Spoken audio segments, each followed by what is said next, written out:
So Bill Maher had the panel from hell this week. It was Bill Maher, Rob Reiner, and Amy Klobuchar. So if there is a hell where you only get one political panel to watch forever and ever and ever on a loop, that's pretty damn close. I mean, maybe you would add like one of the neocons, like Frum or Bill Kristol or something like that. But this is pretty close. Or you would get Alyssa Milano on the panel. Maybe, yeah. So they had some things to say about the student debt action. Let's take a look, and we will pause it a couple times and comment as we go because there's too much here to just respond to all at once at the end. Let's move on to the other big thing that the administration did. Now, college loans. It's interesting. I know there's people who have college loans. There are other people in America, the vast majority of Americans didn't go to college, and they don't have college loans, so they're a little pissed about this. They're like, there are plumbers out there saying, well, why don't you pay off my truck instead, because that's what my money went to. Okay. The reason we don't pay off your truck is because when you buy your truck, you are locked in at a fixed interest rate. You know up front exactly how much that truck is going to cost you in the end. And if you fall on hard times and your plumbing business doesn't work out and you're not able to pay for that truck, you can get out of that debt. You can declare bankruptcy. You can fold the business up. There are programs to help you. None of that exists for student debtors, largely, by the way, thanks to President Joe Biden, who made it impossible to get rid of student debt in bankruptcy. So that's why this is a unique problem when it pertains to student debt. I'm all for helping out plumbers with their trucks. Hey, I'm a socialist. I think we should help everybody as much as we can, right? So I'm then no axe to grind against workers like that. But student debt is different for that reason. Life went to. It's amazing to me when I read in the paper today how many Democrats are divided about this. They're not completely behind this idea that Joe Biden is paying off people's student loans. So where are you on that one? I think during the presidential, I was the one that said rich kids, we shouldn't be paying for their college. You just can't staple a diploma for free under everyone's chair. Part of that is, I think... Okay, now we have to stop for a second. That is complete straw man bullshit from an absolute lying pig. No one ever said we staple a college degree to the back of everyone's chair. Okay, that is fucking absurd. The fact of the matter is here, you guys, meaning the Democratic Party, are the ones who have been saying over and over again that a college degree is essential if you want to pursue the American dream in the 21st century. It was the Democrats who said that. Republicans haven't really been on that page. Barack Obama, we all remember, 2007, 2008, 2009, 10, all through the first term, even into the second term. The jobs of the 21st century require a college education. It was the Democrats and, of course, establishment Republicans who shipped all of the good blue-collar jobs overseas, meaning that if you wanted to have a decent standard of living here in the U.S., it meant getting one of the white-collar jobs that you can only get by getting a 4-year degree. So Democrats made a college degree essential. Something that is essential should not be commodified. That's the same rationale for Medicare for all. Medicine is essential and necessary. You can't do without it. And so if you can't do without it, it should be free at the point of service. That is not stapling a degree to the back of everyone's chair. You lying pig. It's just like the You're even starting to talk like Mao. Yeah, right. Exactly. You sound just. Well, I'm not even done with her. I'm not even done with her. There's plenty more in that clip to go right to. Out of Mao's little red book. Go ahead. I know you were trying to butt in there, but I just wanted to get that thought out. Even a lot of these jobs of the 21st century, do you really need a 4-year college degree to code? I mean, I'm not an expert in that area, but I don't get the impression you do. It seems to me you could go to a technical college to learn how to do that. How many real professions do you really need to go to college for 4 years for? And you're right. High school should be better. Like, I would agree with you that high school should really give you a classical education, ideally. Right. It's not what it does. And then you should go to college to specialize. And maybe continue in that vein in a more advanced spirit. But even these jobs of the 21st century, most of them don't need four-year college degrees either, unless you're going into a very specialized field like a lawyer, a doctor, an engineer, obviously, biologist, research biologist. Do you really need a four-year college degree for a lot of these jobs of the 21st century? And then on the other side of this, I come from a neighborhood where a lot of the people would not have really been interested in college. There was no reason for them to go to college. They didn't have inclinations that made them really suited to college. But people like that, listen, you need your car fixed, right? You need construction workers. Focus on paying those people fairly, and we don't really have a big issue, right? Because right. on the one hand, you don't want to pay those people what they're worth, but on the other hand, you need them. So very often the meritocracy, they will take this tone of like, well, that's what you get for not getting that education and getting on board with the jobs of the future. The fuck are you talking about? You need these people, right? We saw very quickly in the pandemic who we really need and who we actually don't need. And those are the people we actually need. All the consultants, we didn't have a lot of use for them when the shit actually hit the fan. It was even the people before the shit hit the fan. You didn't have what the shit hitting the fan exposed was that you didn't really need those people before the shit hit the fan. Well, did you ever read mostly made up jobs? Well, World War Z had a great scene illustrating this. They had a little redoubt west of the Rockies where the American government had consolidated everybody away from the zombies, and they had to take all of these people and have their maids and their mechanics teach them how to survive, how you fix a window, how you repair a door, how you drive a nail, right? Because none of these people who had been their bosses, who had been the wealthy people, knew how to do any of those things. Right. So they would have their own maids would be leading the class, and they would be the underclass, actually. In any situation where you needed people to have basic real world competence. Right. Exactly. It would be the reverse.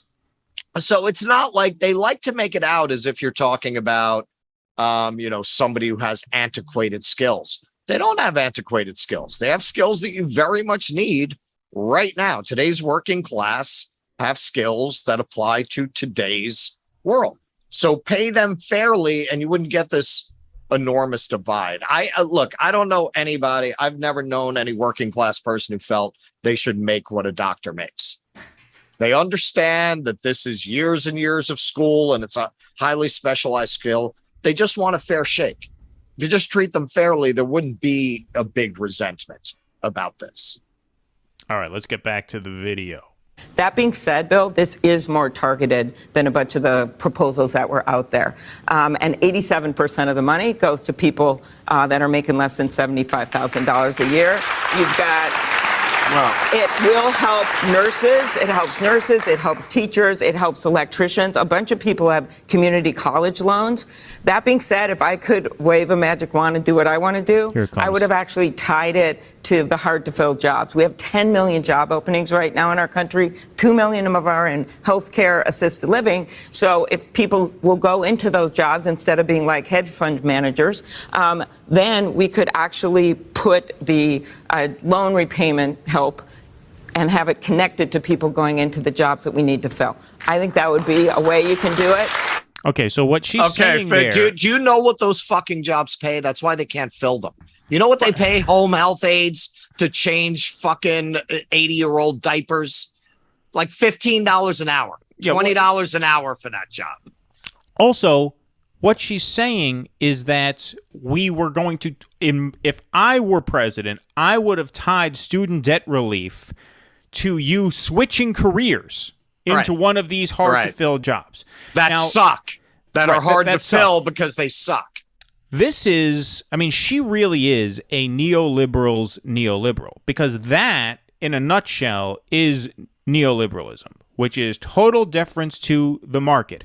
We, the government, will help you a little bit if and only if you fill the current hole that exists in the market. So you would have to give up whatever career you're working now to go into a shittier career, a much, much shittier, lower paying career, in order to get a one-time student debt relief of $10,000. Well, I mean, it just makes absolutely no sense. Indentured servitude.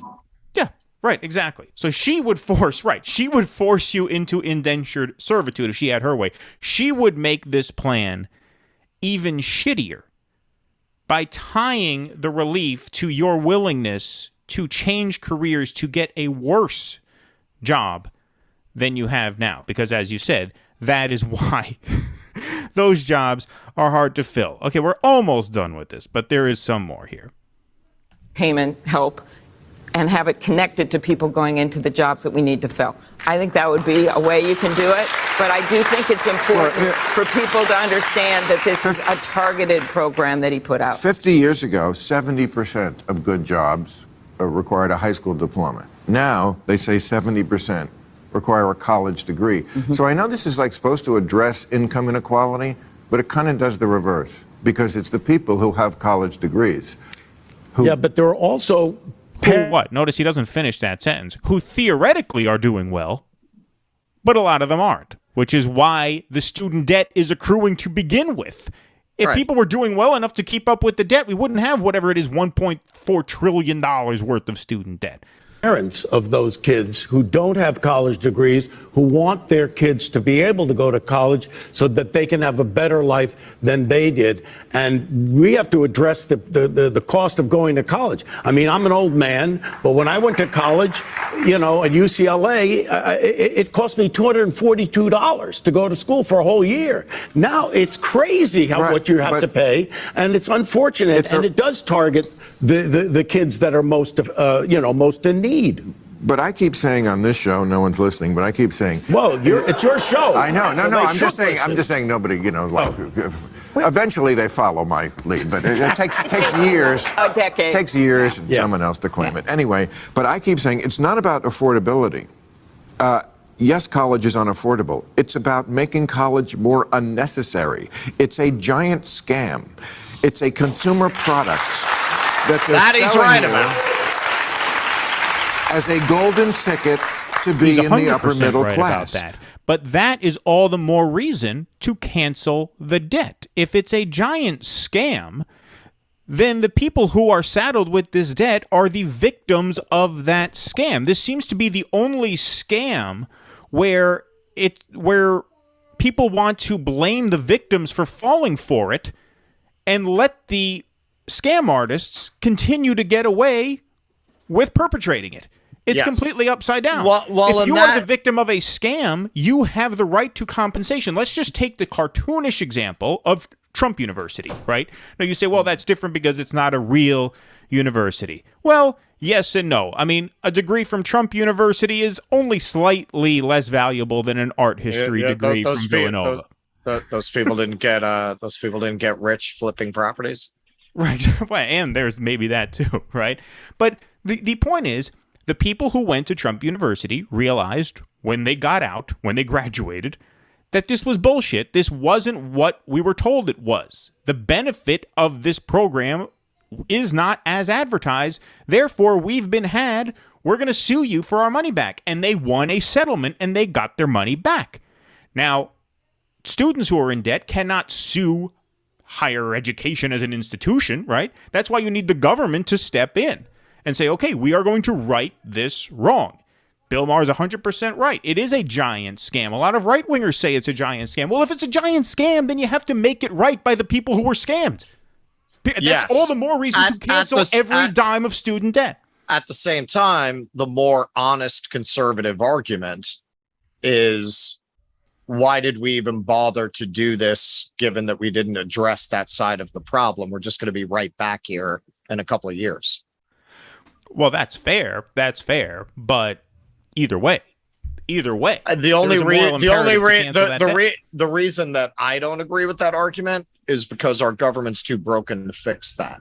So at least you're getting something. At least people are getting something. It's a sad statement, but you damn well know that this government is not going to get its shit together to reform the education system.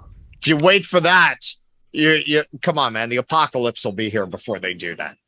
Well, that's the other thing that's so infuriating about this executive order, and this is the thing that infuriates people about the Democratic Party in general, is that the Democrats pretty loudly and proudly just admit that the system runs on injustice and that a certain amount of injustice is necessary to keep the system going, right?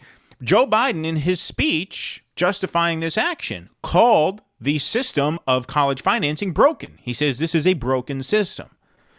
They will say the healthcare system is broken, as evidenced by the fact that tens of thousands of people still die every year in this country because they cannot afford medicine.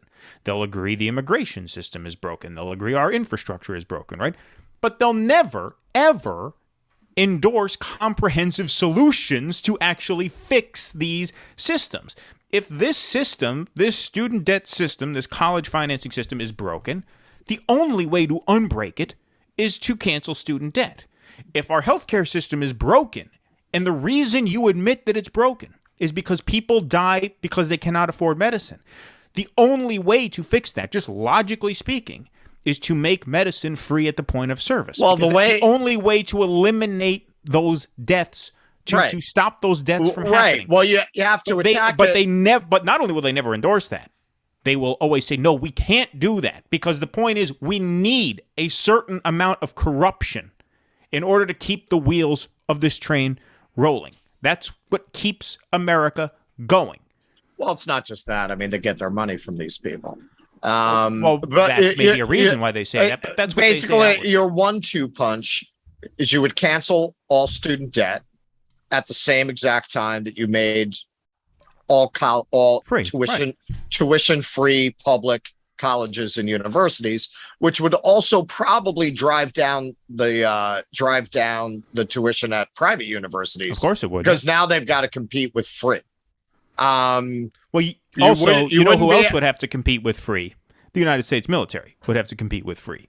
The Army would have to compete with free. They wouldn't be able to sucker poor kids into joining the military in order to get a free education. That's true too. That's another real flaw in the plan. But that's the way to do it. Like, and Jetty was right. If you're just going to cancel student debt, we're back here in 15 years. Even with what we just did, I think it buys like 2 years of time before we're going to have exactly the same amount of student debt we have right now. So what did you fix? You're still not addressing the problem. This is a Band-Aid on a shotgun wound. Please clap.